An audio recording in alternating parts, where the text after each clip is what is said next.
Peace and blessings. It is I, your neighborhood man, Lito. I got my guy Lilac Slim in the building. You know what I'm saying? Today we talking about Larry Nance. What's next for Larry, man? What's old Larry gonna do this upcoming season?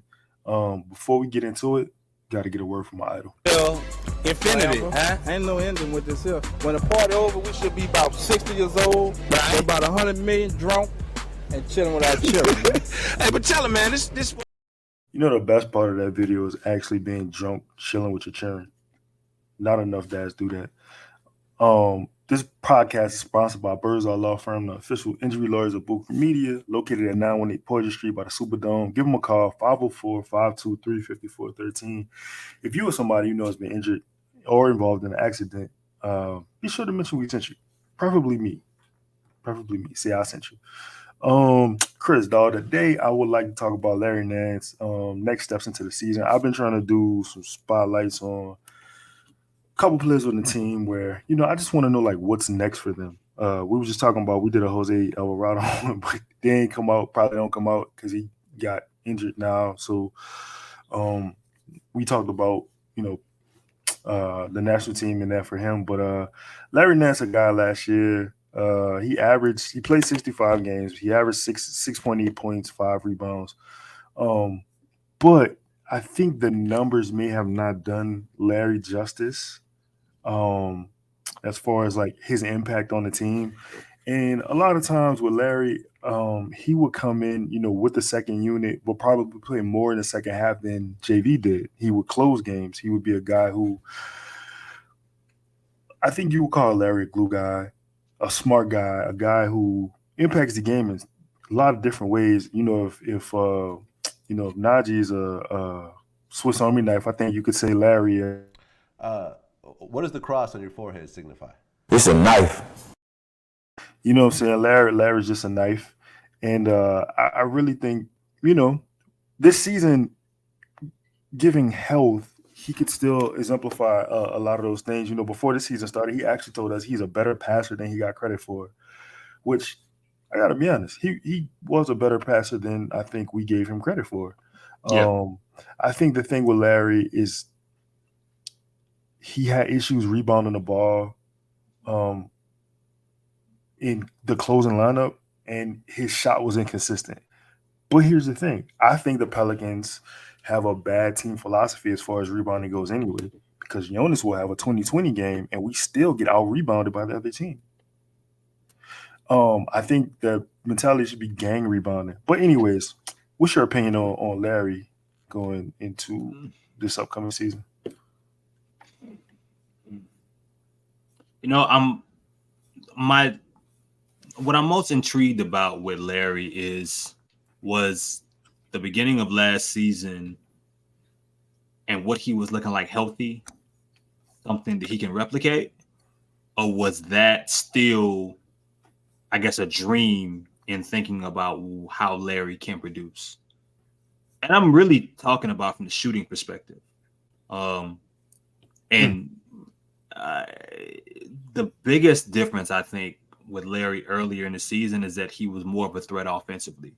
Before he got hurt, before he had the shoulder injury, and we talked about it in the spaces that we did. Like he got hurt. He wasn't the same guy.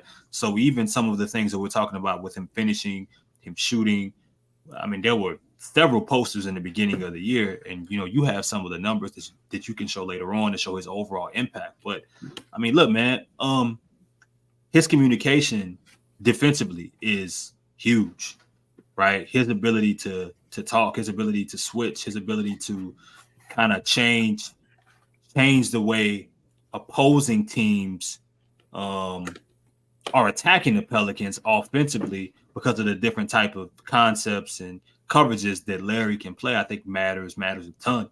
Sure, he gives up some rebounding just strictly off lacks of size, and you mentioned the team philosophy perspective, because we watched a lot of games last year and where he would even get upset to where rebounds he couldn't get, he would have his guy boxed out. Someone else was supposed to come in and get the rebound. It would happen. It would get him upset. But there were a lot of possessions where a good defensive possession, and I think he was a part when healthy, and even when he was hurt, he was a big part of this team being where they finished defensively just at the change of pace and what he was able to provide, and kind of just shrinking floors and shrinking driving opportunities. So, but that's that side of the floor. I don't necessarily worry about that with him. The rebounding will be what it is. But there was a point where offensively, when he was on the floor, knocking down corner threes, I mean, the shot looked better to start the year, and it looked like, he was turning a corner. He gets hurt, that changes, and then the finishing at the rim, whether it was over or through individuals, I think it makes a big difference because they're lacking that, right? They're lacking that when a lot of different teams are throwing drop coverage, so on and so forth. His ability at the free throw line, whether it be dribble handoffs, whatever the case may be, I think it matters. So, my opinion on the next step for Larry, or what's next for him, really depends on how much health really broke him down last season from the player that we saw at the beginning of the year. Yeah, I totally understand that. I mean, he's a undersized guy playing center. Yeah. And thing with injuries is like they don't get better as the season goes on. You know what I'm saying? Nope. Once you suffer them, you're kind of at the mercy of it. I gotta before I get into the next portion of the show, I never do this, but I do want to give a shout out to Larry Nance for his community service efforts. Like, you know what I'm saying? Like making sure teachers straight, popping up on the youth, you know what I'm saying? Giving back, being accessible, like just being a person who guys can look up to, guys and girls, you know what I'm saying, in the community look up to and be like, hey, you know what I'm saying, this is an NBA player who's giving us his free time, you know what I'm saying, to come and kick it and make sure we got school supplies and other things like that, man. So shout out to Larry. We appreciate that, bro. Great human being, man. No doubt. Yeah.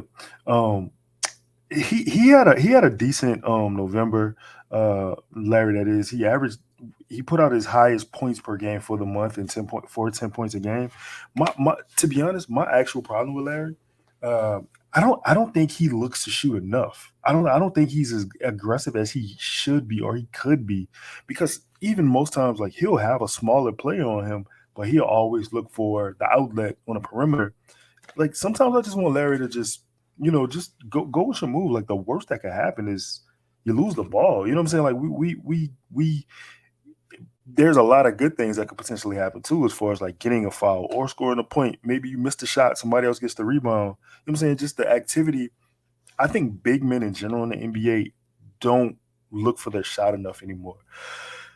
But anyways, I want to talk lineups. You sound like You sound like an old head. Nah, I am old head. Oh, okay. Go ahead. I mean, I don't want you to think, this is a get off my lawn show. All right. I wanted to bring up the lineups. You did a show. I don't remember who we was talking about when you implemented this chart, but as you can see, man, Jose Alvarado. Damn, we might have to come up with the Jose show, dog. Yeah. It might got to see light of day. Yeah. Anyways, Larry Nance, as you can see, is like he's in the majority of these charts. Like, his net rating in these things are insane. And you can see, like, Larry makes the team better, bro. Like, you look at that CJ. Hold up, what's one? Yeah. My bad. The net rating for the one with him, Zion, Jose, Larry, Brandon, and Jose, like Larry, CJ, Zion. I'm not gonna read them all, but like, you just see the positive impact that he has on the team. You know what I'm saying? And another thing, we were talking the splits. His November split, he was 15. You know what I'm saying? In a plus. March he was plus 19, I think. Yeah, March he was plus 19. February plus 11 in the Pelicans' worst. Right? That was the worst month. It was either January or February. I don't remember, but both months were terrible. December plus 7 and November plus 15. There were a lot of things that showed a lot of differences in when he was simply on the floor. Multiple offensive ratings over 140.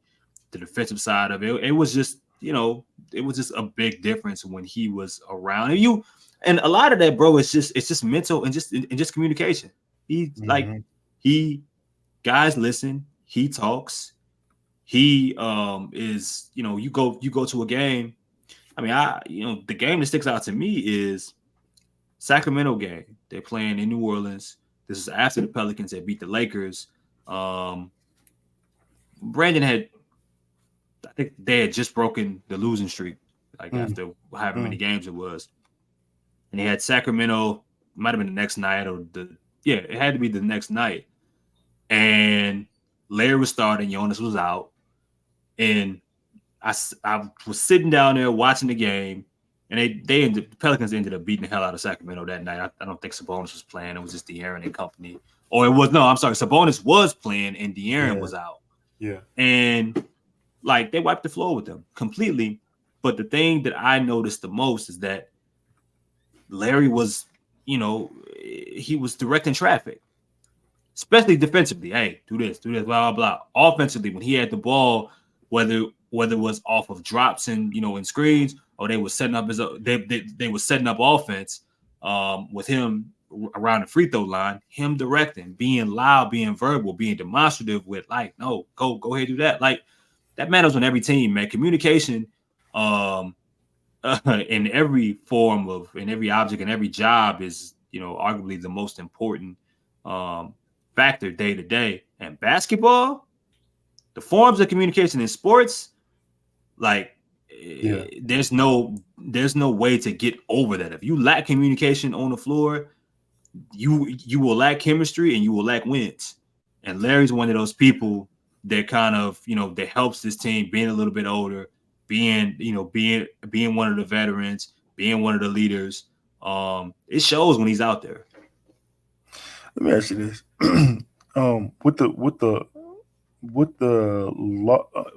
Let me step back. Not even gonna say with the loss. But Larry's probably never really gonna see a ton of minutes at the 4. Right. So with the loss of Jackson Hayes, do you feel like Larry Nance is the best backup center for this team? Yeah. And I don't know if that's a good or a bad thing. Necessarily. I mean, we just went over all these numbers. It sounds like a good thing. My thing is this, Lito, is that, and my theory, and I had the question early on about how much what I was seeing earlier on in the year in a certain splits was about health. Because, my thought process, it's what I believe. I believe that Larry Nance healthy was huge for this team. It was a different guy. I'm not telling you that he's going to shoot 40% from 3. I'm not telling you that, that he's going to dunk on everyone every night. I'm not telling you he's not going to have bad performances. But he was on quite the stretch and quite the run. He was impacting winning basketball games. So, yes, that guy fits. If he was a better shooter, then, yeah, power forward position will probably work best. But I think the thing that I like the most about him defensively is just the fact that him being your last line of defense, your last line of anything has to be a good communicator, because they get a chance to see everything that's in front of them, and they're watching things at a view in which they can call out things that maybe the point guard, the guard, whoever is guarding the ball handler can't see. They're able to use their IQ to call out certain screens, certain actions, certain sets, and you're able to react, and it makes your job a lot easier. It's a lot simpler, especially when that guy is mobile, can move around, and has some sort of athleticism outside of what he is as a being able to contest shots. Not necessarily a rim protector, but he can contest shots. He can't alter shots. I think that really matters, being in the right spots, knowing where opposing players like to set up, knowing where to cut off certain things, the instincts of being able to be in certain passing lanes, even if it's not what's asked for. That alone, I think, makes a big difference, and that it's huge for this team, because if Jackson Hayes had that level of know-how, we wouldn't be having this conversation with that level of athleticism and at that size, unfortunately. So yes, if Billy Hernan Gomez had Larry Nance's ability to move around in combination with his IQ, maybe we're having a different discussion. But that's not the case. So yeah, he is, and I don't think it's a bad thing. But a lot of that is still with like most things around this team is centered around health. So health and shooting, in your opinion, is that the only drawback for Larry? Yeah, health and shooting. If you simply cannot ignore him, and there's certain sets that they run, and we'll see in Borrego set in which you won't be able to ignore him. Another lob threat, right? Even if he doesn't jump as high as he used to, right? I mean, you ask him, he's out jumping, Skywalker, his father, But that's it. Being able to knock down an occasional mid-range shot when teams are sagging off and having all their attention on the best offensive players on the team, an occasional corner three, and being able to finish off of drives where you are left with the last help defender coming weak side. That's it. If Larry can do those things, I ain't worried about the other side of the floor. It's what he can do offensively, and that is big, or going to be big for this team. Him out jumping his dad's cap. I'm not rolling. I'm sorry, Larry. You're a great human being, but I'm not rolling. You don't believe that? Nah, I can't. I seen his dad, like, dude, he won the slam dunk. Like, you saw him live? So, boy, I gotta tell you, I almost cursed you out on Sunday. Man, it's Monday. It's Monday in New York. Well, I guess, man, with all the data that we gave tonight, I mean, I guess it would seem Larry is the best backup big available for this team.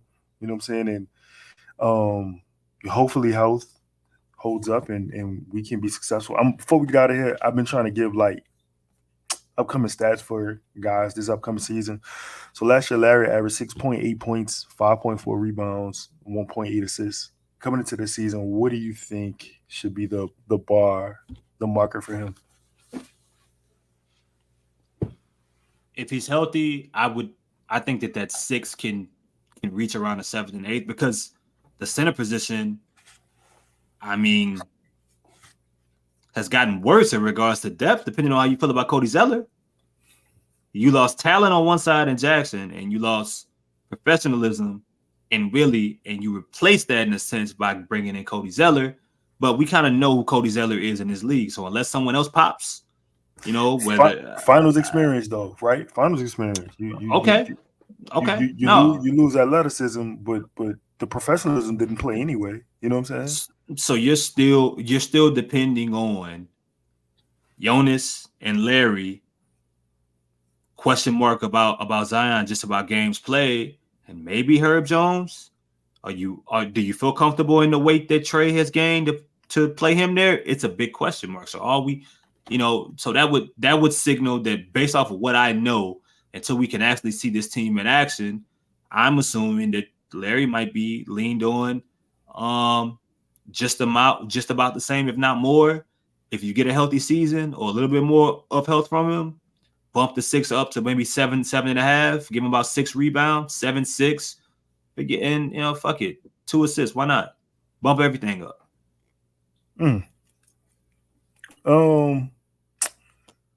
I like 8 points a game. I like 8 points a game. Rebounding is 5.4 currently. I'm gonna say 6.2.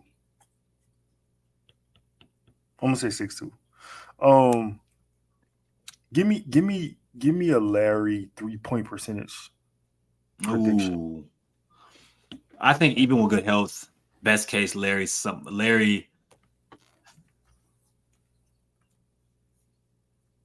Because let me look at something real quick. Because I think I could tell you he averaged 50% in May.